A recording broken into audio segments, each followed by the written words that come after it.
Hello. Well, welcome to the first meeting of Café Scientifique in Romsey.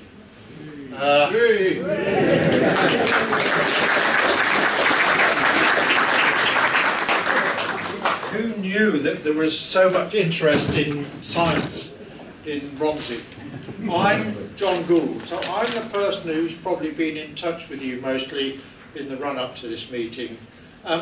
First of all, we better do a bit of housekeeping.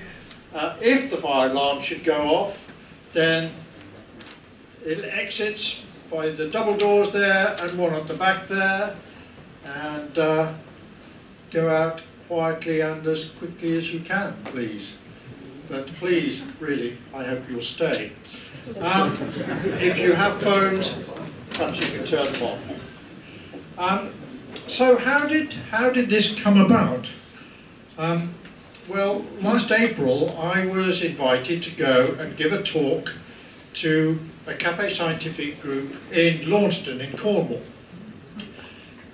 Well, I thought, how many people would it be likely to show up in Launceston, a small town in Cornwall, on a rather cold, bleak April evening? Well, there was about 80 people, and I gave a talk on how do you measure the ocean's temperature and why should you bother? And it was well received. What I was most interested was the diversity of the people who showed up. There were people who are much older than me, and there were a few 10-year-olds as well. And I came back thinking, well, if it works in Launceston, it would surely work in Romsey. So I got together with a few former colleagues and friends, and we had a few meetings. We tried to hatch up what we might do. So let me first of all introduce you to the other reprobates who started this thing. First of all, Val Byfield. Val is an expert on satellite remote sensing, works as I used to do at the National Oceanography Centre in Southampton, and Val is interested in public outreach and how to take science to the general public. Then there's Bill Gidley, who many of you will know in Romsey. Phil Weaver, who is at the back there. Phil's a marine geologist, and he has a company in Romsey called Seascape Consultants. And there are some others who are not here tonight. Stuart Weinberg, who's a microbiologist.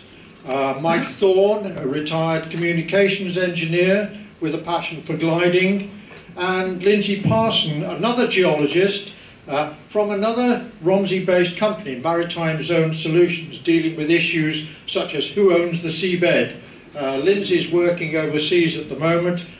His company has provided us with some post-its and also with some very nice startup funding to get us going and enable us to set up a Facebook page, a website, and to feel that we weren't going out totally on a limb.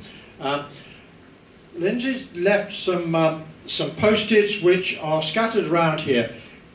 What we'd like to do is get some feedback from you on this evening, particularly ideas about what talks you might like to hear in the future, and ideas for how we might do things better. So, what do we hope to achieve? Matters of science, technology and medicine underpin all of our lives, and yet most of us get very confused by the headlines we read.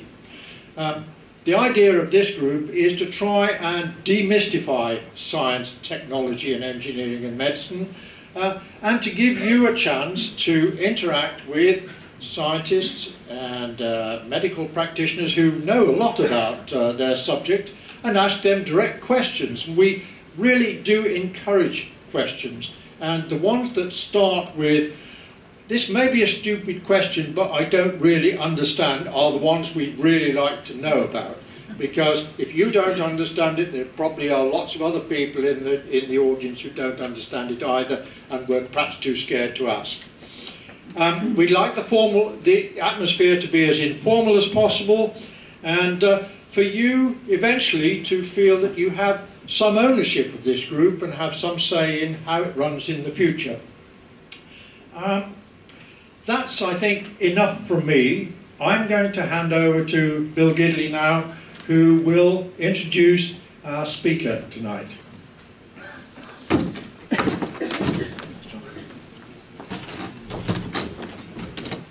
Thank you, John. I think one thing I should say really is, although there's been a team of us working on this, 99% of the work has been done by John, so I think we should just give a quick round of applause.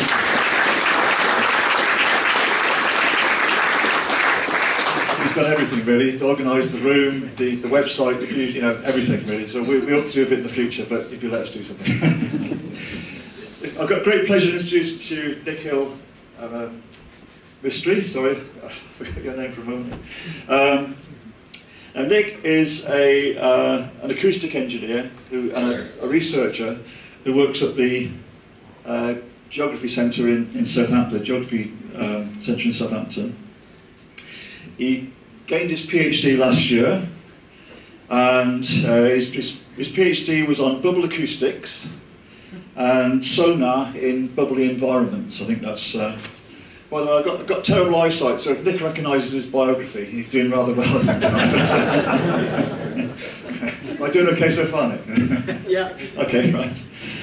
Nick has also worked in many fields over the years. He's worked in architectural acoustics, environmental noise, vibration survey, and even cancer research. And Nick would like to gain, in the future, Nick, has expressed an interest in looking at marine mammal survey. But this assumes that somebody will be kind enough to pay his for his transport all around the world on the various oceans of the globe, I think. So that's so fingers crossed. If anybody's got any big pockets out there, then Nick's your man, I think. Finally, Nick runs several projects with. Nick is very much interested in engaging the public with science and runs many projects in that area. He's also very much involved with education of school students, educating them in acoustics itself, and also in the various careers that might be available in that particular discipline. So, with no further ado, I shall hand you over now to Nick. That's what Nick, you will take it away. Nick Mystery.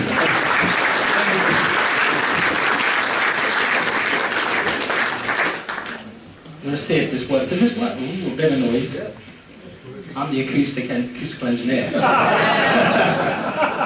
that alright? Bit silly. If this gets uncomfortable, then we'll use the other mic. Otherwise I'll just speak very loud. Can you hear me at the back if I speak like this? Alright. Would you like the lights down a bit? Yeah. Just probably at the front here. Yeah? Better move lightly. Is that okay? Yeah. There we go, I think that's okay. We didn't have noise when we were testing this earlier. Trust there to be more than now. Yeah? Okay. You beat me to it, saying thank you to John. It was all his work. It's really great that he's got us here together. This is an amazing turnout. I haven't seen this many people at any of the other Café Scientifiques I've done before. Yeah, this isn't my first rodeo. Ooh. I'm going to speak away from this. Yeah, this is amazing. I've not seen this many people turn up to a Café Scientifique before. It's fantastic, and it's really nice to see so many people interested in science and wishing to re-engage with something that maybe not all of you have done in the last week, month, decade. I don't know. Hands up if you're involved in science at the moment, actively. Right, brilliant. How many of you know what acoustics is? That's the right answer. I'm going to pick on people at random. Why do you know about acoustics? I was thinking about the bubble side from cavitation. Cavitation, brilliant. I can't give you a prize, but that's a really good answer. How about you, gentlemen, just that was about to speak before? I work in seismic, so okay. quite a lot of marine noise. Lots of big bangs and listening what comes up afterwards. Anyone else over there want to tell me what they know about acoustics? Work in the building industry.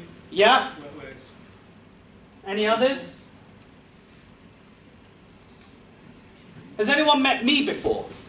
That's really good. That's really good. So, the expectations start really low.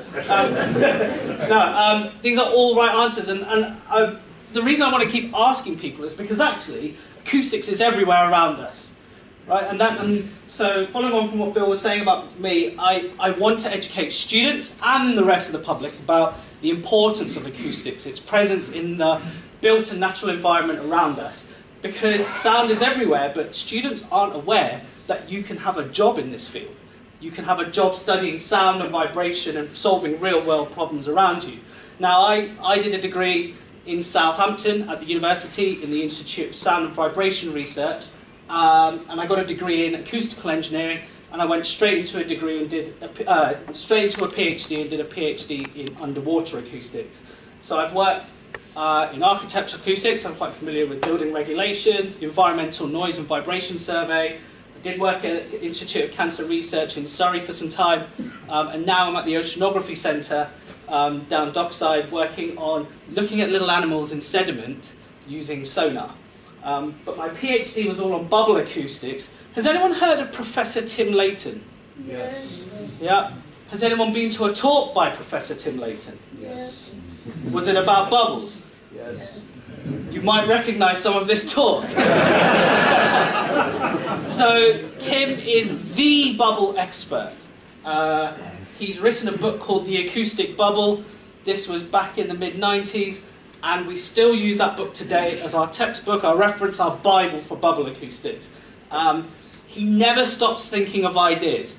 And if you end up doing some work in bubble acoustics, you end up being exposed to everything that he has done and the rest of the world has done in bubble acoustics. And I find it really, really interesting, which is why I go around giving this talk, to let other people know how amazing bubble acoustics is. So let's see. Last time I tested it, the videos weren't working, so I kept them on a separate file. But let's have a listen.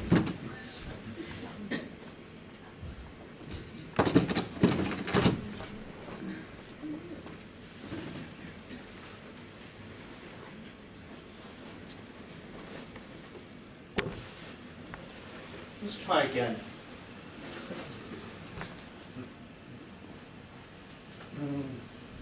Okay, so this one is a tricky one to hear. Also because we've only got a couple of speakers. One's up there and one's up there, and it's not very loud. I will try and impersonate the sound, or replicate the sound that it's supposed to make.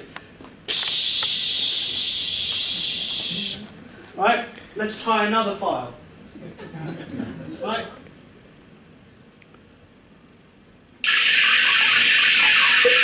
That's another one.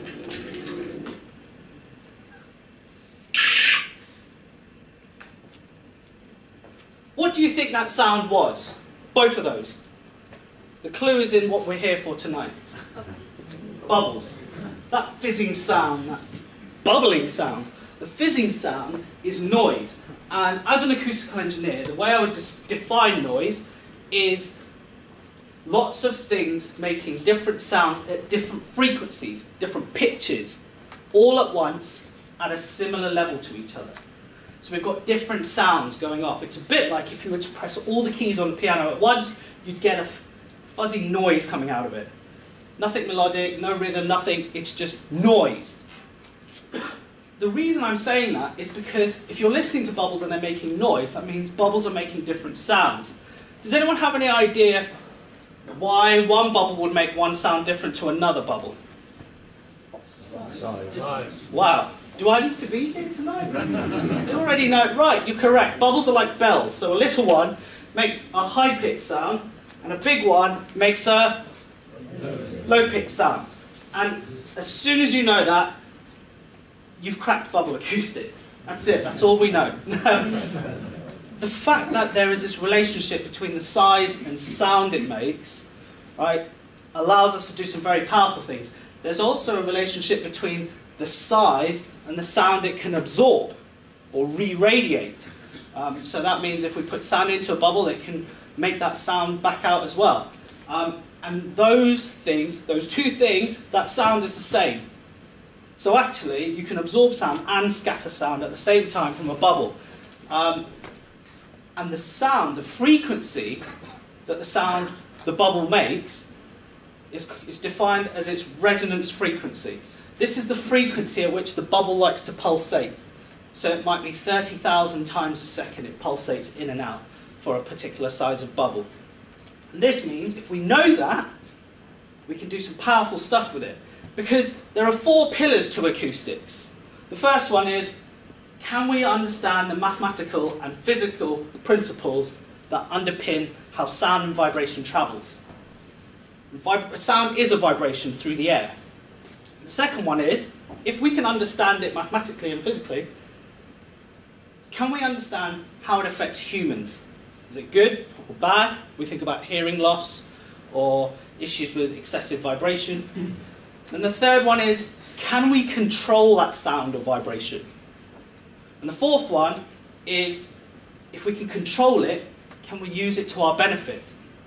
And that fourth one is what we're doing with the bubbles and everything I show you today. We've understood mathematically and physically what's going on, which means we can control it, and we use it to our benefit in the next few examples. So, that's the wrong video. Listen to this sound, and think about what happens when the bubbles go on. Does the sound disappear?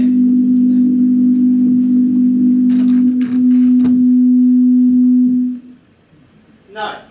I'm going to play another sound. Stop right. Does the sound disappear when the bubbles go on?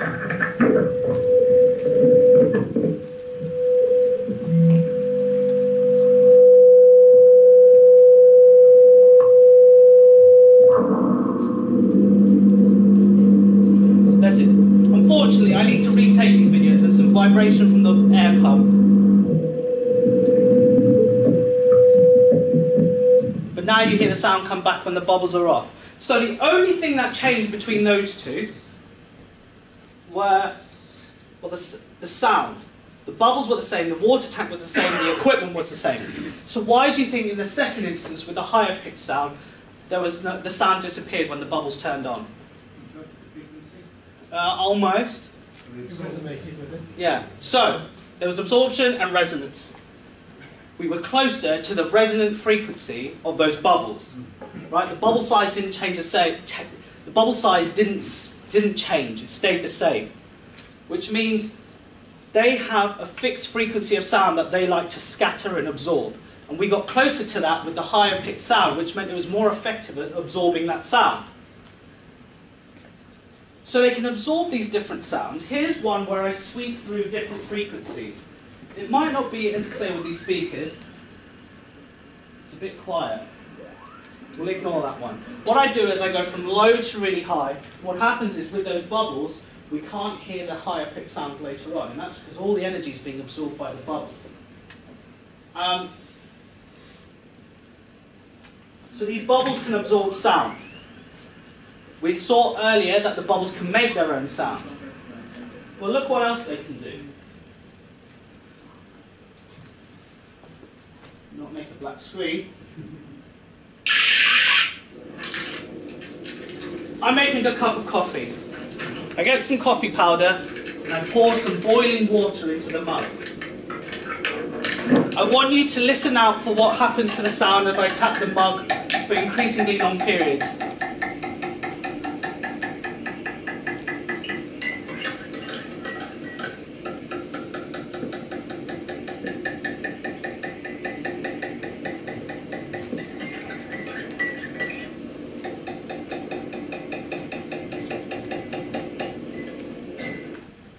Does anyone want to watch that again?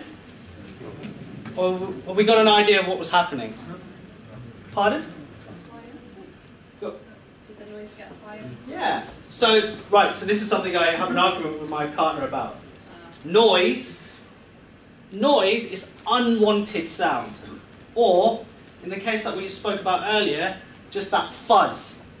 It's useless to us, it's annoying, it's distracting. Sound is everything, and noise is a special case where it's unwanted sound.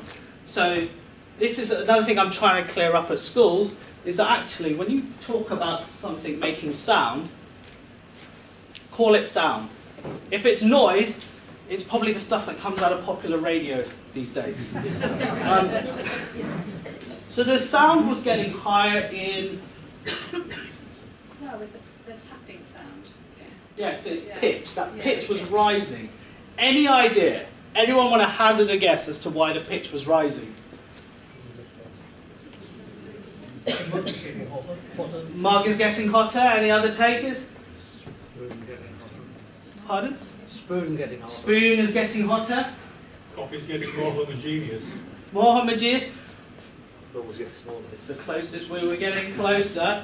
Right, let's get some science into this. If we haven't already. Who knows what the speed of sound is in air at 20 degrees Celsius? Oh, we're doing miles an hour. This is a science talk. SI units, even beyond 31st of January. Yeah, not far off. 343 to be precise. In air, it's 343 meters per second. 20 degrees C. In water, anyone know what it is in water approximately? 1500 meters. Yeah. So we're talking almost 5 times faster in water, right? This is because the particles are more closely packed, so the vibration can transfer from one particle to another. Sound travels faster, which is why things like these big whales can talk to another one on the other side of the world. So we made our coffee. What happens when you boil water? How do you know the water's boiling when you put it in the pan? It bubbles up. Because when you pour water out the tap, there is gas diffused in it. Because the faucet on that is got little gaps and bits in it that allow the air and the water to mix. And now you're mixing air into your water supply. You can't see it because it's dissolved. So all you have to do is change the pressure in your vessel, or in our case, we change the temperature, which in turn changes the pressure, and it causes this gas to come out of solution. So now we have these bubbles. So now we've got loads of pockets of air inside our water. So what's the speed of sound in these pockets of air? 343. 343. What is the speed of sound in the water? 5 times as fast. Right. But because we've got lots of air, do you think this mug is more like air or more like water? More like air. It's more compressible. The more compressible a medium is, the slower the speed of sound. So this becomes more like air. So the speed of sound has gone down. So the bubbles have reduced the speed of sound. So they can make sound, they can absorb sound, they can reduce the speed of sound. As I tap the mug, I'm giving a chance for some of those bubbles to rise to the top, pop, exhale that gas into the atmosphere, linger around at the top. So now my body of liquid is more like water. What happens to the speed of sound? It goes up. So, as I tap the mug, the speed of sound goes up because there are fewer bubbles. Yes, it's working. Right. This is the equation that helps us work out the speed of sound. The frequency of the sound you make times its wavelength. So if you imagine a sound wave is this big hump and then a big trough, the distance that sound travels going from 0 to peak to trough back to 0, that's one whole cycle, that's a wavelength. That's the equation. In our mug, the wavelength doesn't change because our volume of fluid doesn't change. The level of water doesn't change. So wavelength stays the same. This stays the same. The sound speed goes up because it's becoming more like water. So in order to balance this equation, what does this do? The frequency. It goes up. And we hear that as a rise in pitch. So as the bubbles disappear, the speed of sound goes up, and that's why the frequency goes up. Because we're losing the bubbles. It's the bubbles that are doing the magic. Now, I'm sure you'll agree with me, whales don't have the capability, at least humpback whales don't have the capability of holding pens and paper to do maths. So why is it they can hunt with bubbles and use this same principle?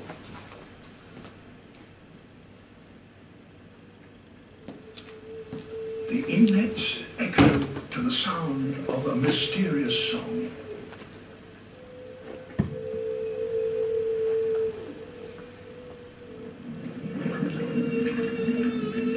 A curtain of bubbles and a haunting call hold the secret to an ingenious way of fishing.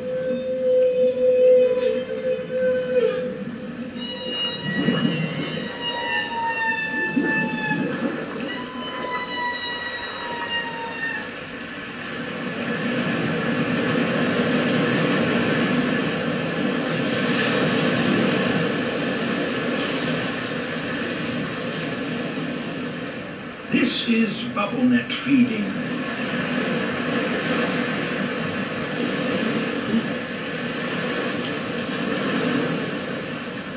A dozen whales work together to harvest the herring bonanza.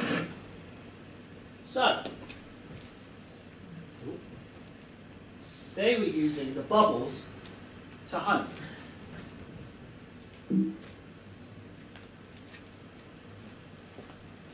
What did the bubbles do to sound in the speed of it?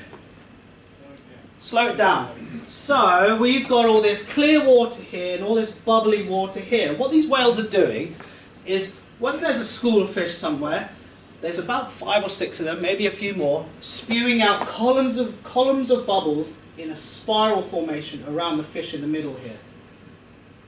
And they've realized, if we make these bubbles, and one of them makes a sound, did you hear that really screechy sound at the end before they all lunge?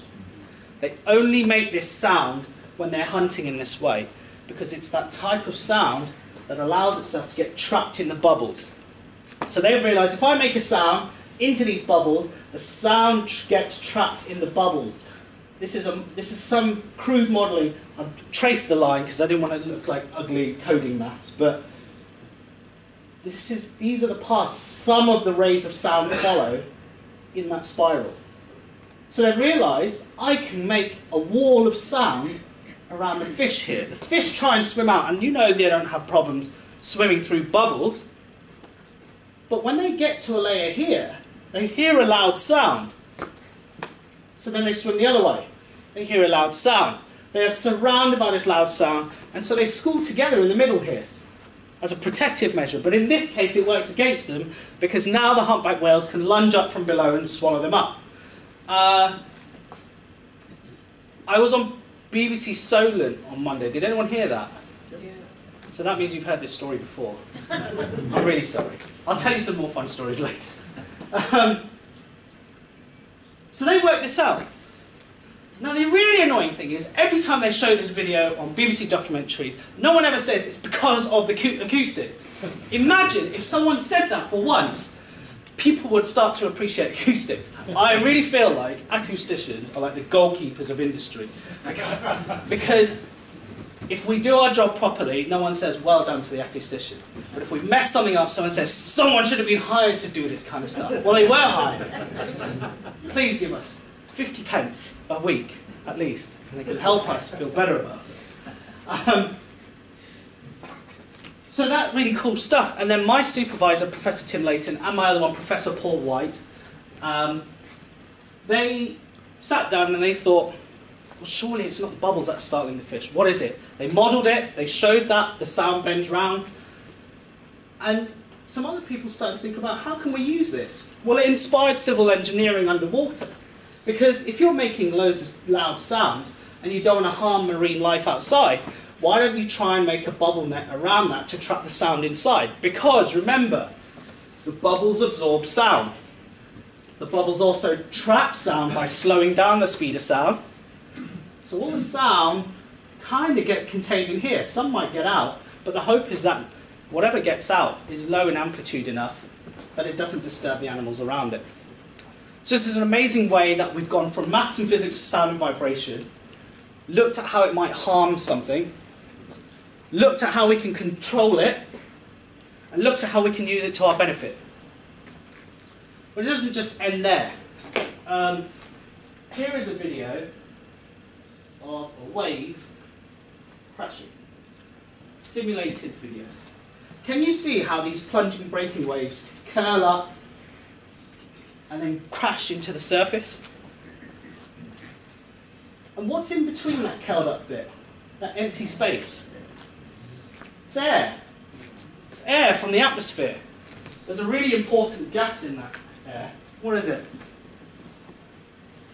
It's high, there's loads of it that we don't need, or that we don't want right now. CO2. There's CO2 in this air.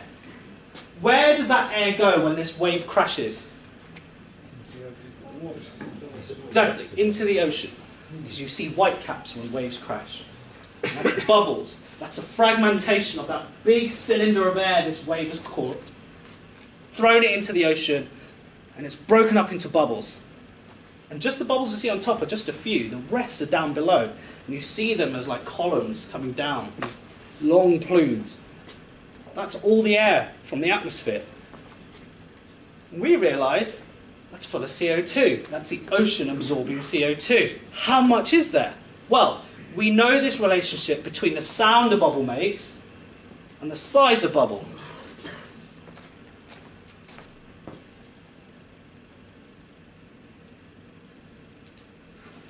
So if we put something in the water and we wait for waves to crash near it, and there's underwater microphones, which are called hydrophones, we listen to all those bubbles under the water ringing away like bells. We can then infer which sizes there were and how many of them there were, because we know that this size makes this sound, and if you have this many, it's this loud. And we do all this maths, and that tells us how many bubbles are there from that breaking wave. That tells us how much gas is in there in all those bubbles, and then we know how much carbon dioxide is in those bubbles. So this was an experiment done by a guy called Dave Cole, and he had this spa buoy built. So up here there's a camera on the dome that sits above the water. There were 3 hydrophones listening, and they went out and they took all these measurements. And this was in 2008, and they've jumped through loads of hoops. And they've only just couple of years ago managed to publish this paper, but the point was that they had this large amount of data that no one else had had before, and they just took a long time to put it together. But that's been published in Nature, and it would just be amazing if we could go out and do this everywhere. If we could have autonomous systems just sitting there monitoring how much is being absorbed by these waves. So those bubbles make sounds. Well, here's a sonar image of a seabed. I think it's a riverbed, where there was methane trapped underneath, frozen methane. With increasing temperatures in the water, that's caused the frozen deposits to come up through as gas and seep through the bed and rise to the top. And methane has an even larger effect on climate change than carbon dioxide. So it's really important that we can go around scanning seabeds using sonar to monitor how many of these bubbles are coming up and exsolving into the atmosphere. So what happens in this case is we make sounds as we scan along the bed, and we listen to the reflections that come back. And using those reflections, we can start to form images, just like a clinician would when they're using ultrasound to scan a womb for a baby. This is echolocation. These bubbles scatter sound. This is a problem when we're operating sonar and we're looking for something and bubbles are in the way. So what I'm going to do is I'm going to play a video. I've got a large water tank. It's 5 meters width by 5 meters depth by 8 meters length. I send a pulse into the water. First the tank is empty. Then I put bubbles into the tank. I want you to listen to the difference. Empty, so you hear some reflections.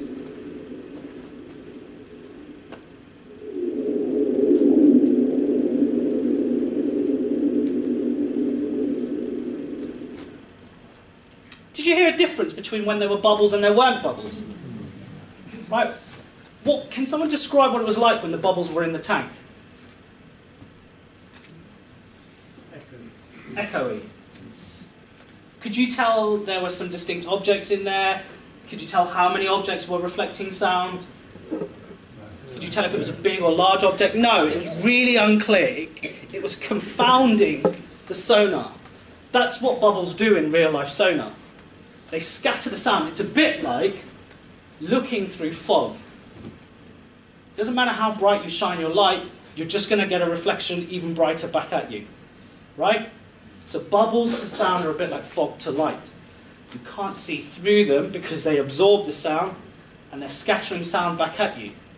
And then Professor Layton said, well, what about these dolphins that are hunting fish and spew out bubbles to distract them and startle them? Aren't they confounding their own sonar, their own echolocation? Well, they've somehow learned to ignore the scatter from the bubbles and focus on any energy that comes back from the fish behind it. And that gave rise to this form of sonar called twin inverted pulse sonar. What we like to do is make loads of silly abbreviations.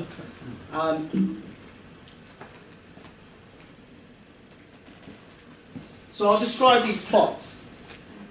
In my water tank, I've got a source, and then about a few meters away, I've got a target. Actually, it's a weightlifting plate that's been suspended on a piece of cable. And I want to send sound to it, and I want to record the reflections that come back. But what I'm going to do is I'm going to spew some bubbles out in between my sonar system and the target in the middle of the tank. And I repeat this. I go ping, ping, and I repeat this 50 times. And each colour represents the reflection for a particular instance. So in this case, let's say this blue is from the first set of pings I sent out, and red is from the second set, and so on. There's 50 different versions there. This is all the reflections from the first pulse. I send out a pair of pulses each time. So I go ping, ping 50 times. These are the reflections from ping 1. So this is distance along the bottom. Oh, sorry, this is time along the bottom. And you can tell when all my bubbles start to reflect sound, what time they start to reflect sound.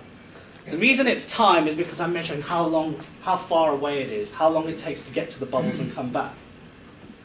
What I've done is I've put a physical target in my bubble cloud, but you can't see that there's a particularly strong reflection from anything there. There's just all this mess here. Imagine these are sound waves. This is all fuzz and mess from the bubbles going boo, boo, boo, boo, boo. These are the reflections to ping number 2. All these reflections from all the bubbles. There's nothing strong. There's a big pulse from a target or anything. Then what we did is we thought about what kind of maths can we do to this. We can't prove that dolphins are doing this. We can't prove that they're not doing this. Therefore, you can't argue with me.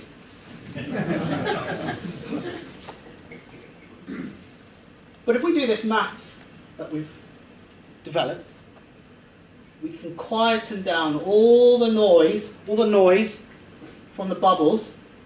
What's left is just one sharp peak where my actual target is. So now I could go into shallow waters, go into the surf zone, go to somewhere where there are loads of mines, and we want to clear the area to make it safer. But loads of waves are crashing. Lots of bubbles are lingering around. Lots of little particles, sediment floating about. We can go there, go ping ping, and wait for the reflections to come back, do our maths and work out exactly where the target is. And you can use this in radar, because sound is a wave, but so is light. So we can use this in radar, and we can start to use these things to make places safer. You might be able to look for a sharp peak from a mobile phone, to look for catastrophe victims. In an avalanche, got lots of metal and all sorts reflecting sound back, radio waves back at you, but you're focused on the one that comes from someone's mobile phone who's stuck in there too. So all the real objects in the water start to peak up. So there's this one, there's another one that came out of my PhD as well, which we're looking at. But all these things are to stop us from doing some stuff that was done before, where they were using dolphins to find these mines. It's really dangerous stuff, so we're trying to find a way to do all this kind of stuff without harming anyone or any animal. So those bubbles, they make sound. They absorb sound. They slow down the speed of sound. If you put sound into a bubble, and the sound is the same sound that the bubble likes to vibrate at, its resonance frequency, you can get the bubble to dance. I make a trickle of cold. You can get it to dance like that. Everyone see that? Well, that's the next video.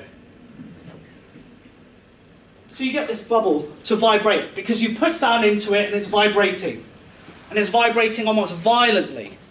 That bubble was tiny. We're talking smaller than the width of each of your hairs.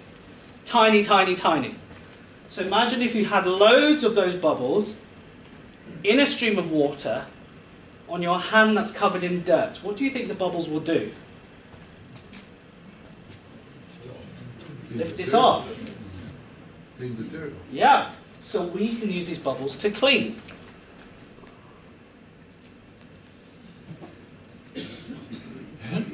I make a trickle That's of Tim cold Layton. water able to clean things like magic, without soap. By adding sound waves to cold water, we don't need to use hot water or soap. Why? Because a mountain rescue climber, or an army medic, or a rescuer in a catastrophe zone only has this much drinking water to clean with. But if they can use it to clean their hands and your wounds properly, then that wound does not get infected and you never need antibiotics. So this is something Professor Layton invented at the university. Like I said, he's always got these ideas, and this was something that he's been working on for a long time.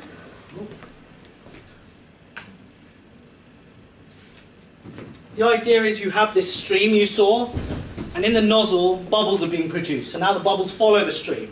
And inside that gun, there's something making sound. It's making the right sound for those sizes of bubbles. So they start dancing. And when they hit his hand, you saw all the glow-in-the-dark gel started to disappear because it was lifting it off. So now imagine if you could have this in your tap at home. You don't need to wash your hands for 25 seconds. You don't need to sing Happy Birthday twice over while you're washing your hands. Because actually, you have the efficacy of that wash, but in a matter of a few seconds now. Imagine, like Tim said, as a catastrophe victim, you're out in the New Forest, riding your bike, you fall over, you cut yourself. You don't want that wound to get infected. Perhaps you can call a ranger who has this device attached to a battery pack, connects it to a bottle of water, and now they can spray your wound and cover it up so it doesn't get infected. This is one way of tackling antimicrobial resistance. The point is that these bacteria, they're getting more resistant to the antibiotics that we have. In some ways, some people are misusing them. Sometimes we're just administering antibiotics for no reason.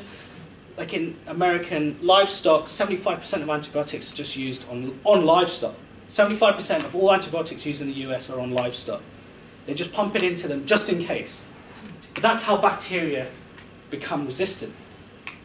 So actually the key is to keep clean and not let it get infected in the first place. So this is one way we can tackle that. And you can tear apart films of bacteria with this. So actually, if you have a wound or something and there's a film, it's called biofilm, and a biofilm forms, you can tear this apart. And the benefit is that it doesn't need hot water, so you don't need energy to heat up the water.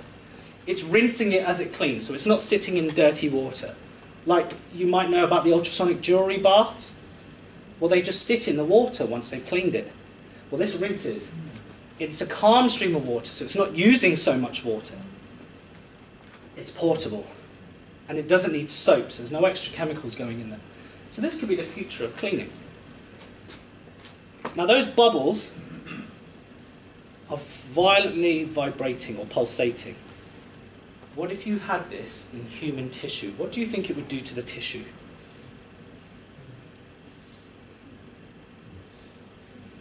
Potentially obliterate it. Can you think of a type of tissue you'd want to obliterate? Pardon? What kind of... So when the bubbles are vibrating, And if you had this in tissue, you could potentially tear apart the tissue. Can you think of a type of tissue you might want to tear apart and destroy? Scars. Right. So, let's watch this guy. Show us a bit of the power of ultrasound when you're passing through water. Technology that we used in the patient. This is a lab version of that technology. So what this You don't have to listen so much to what he's saying. I want to show you some of the cool power. If you look down into this area here, you can see that there's... So this is low-level ultrasound firing upwards. And we're going to look at the water surface. That is able to focus ultrasound beams into a very small point. And what we're seeing here is the ultrasound energy being transmitted at 1 watt, which is a fairly low energy. So you can see that it's actually got a very small little... You see it's just pushing the water up a bit. That's the force from the sound. Energy, you would see a big change, and let's try to do that and see what happens. So if we ramp up that energy from the ultrasound device, so this is look at it, it's almost like it's boiling. That we were using in the patient to do the procedure. It's bubbling up. And as you can see, there's a big difference in the way that the water looks. So we can use this to target tumours. This is the future, and this is what I was doing at the Institute of Cancer Research. It's called high intensity focused ultrasound, essentially using ultrasound to cook tumours. Because you can pinpoint very accurately where you want that ultrasound to be administered. There's no shadow region, so it doesn't affect, well, there's a much smaller shadow region, so you don't affect so much of the healthy cells around the tumour. It does take longer to administer, but the idea is that we might be able to use this as an alternative to radiotherapy in the future. The other bit latched onto this is, I said we have gas dissolved in liquids. Well, we have some gas dissolved in our tissue too. All we have to do is change the pressure by using a strong ultrasonic field, and we can use this to cause the gas to come out of solution in the tissue and start to pulsate violently. And that can start to tear apart the tumour from the inside. This is called histotripsy. So this is something that's gone through various trials and research, particularly in Michigan, where they're using this to tear apart tumours from the inside, but they're also using this to break apart blood clots. So if you have a clot in the brain, you don't have very long to live. And what they do is they administer drugs and wait for that to go around the body, and hopefully it clears up the clot. Well, this kind of stuff can break up that clot, at least half the vessel clear, within 10 to 15 minutes. So now we might have given someone their life back.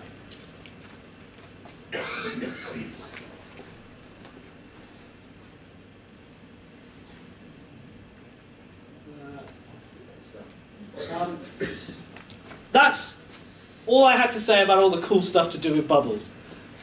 But I hope it gave a very clear image of how we went from sound to bubbles, and then suddenly went to marine mammals, construction, climate change, naval sonar, medicine, chemistry and cleaning, and there's so much more else. I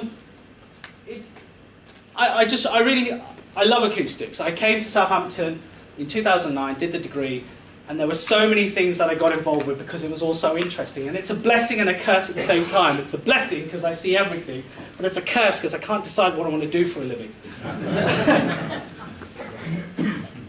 I know it's been a lot to talk about, but I hope you've learned something. I hope you've been inspired. And I really hope that all of you go on to tell at least 1 or 2 people that you see this week.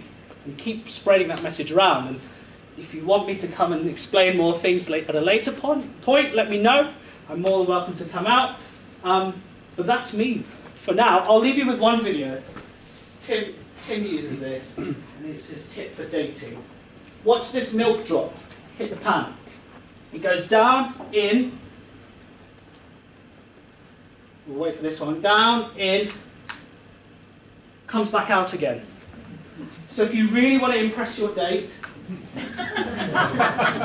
go for a coffee. And if the waitress says, "How would you like your coffee?" you say, "I'd like it with milk." And as they pour it, wait for that first drop to hit, come back out, grab it and say, "Actually, I'll have it black instead."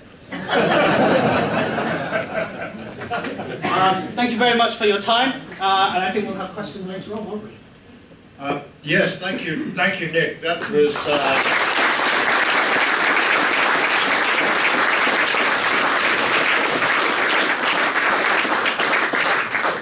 was really entertaining, and it took us to places we didn't expect to go. Absolutely. Right, the plan is now that there's some refreshments at the back, cake, coffee, tea. We'll take a break for however long it takes to get whatever you want. You may just want to grab a piece of cake. Talk to your neighbours, find out why they're here, and think of the questions that you'd like to ask afterwards. And we'd better have the lights back on as well, so people can move around safely. And I'll give you probably about 20 minutes or so, and then we'll reconvene and think of your questions. Any questions, underwater, bubbles, general acoustics, or how bright it is now? Any questions? No questions and silly questions, and write stuff on the post-it notes. That'll help us for the future events. Great. Please move around.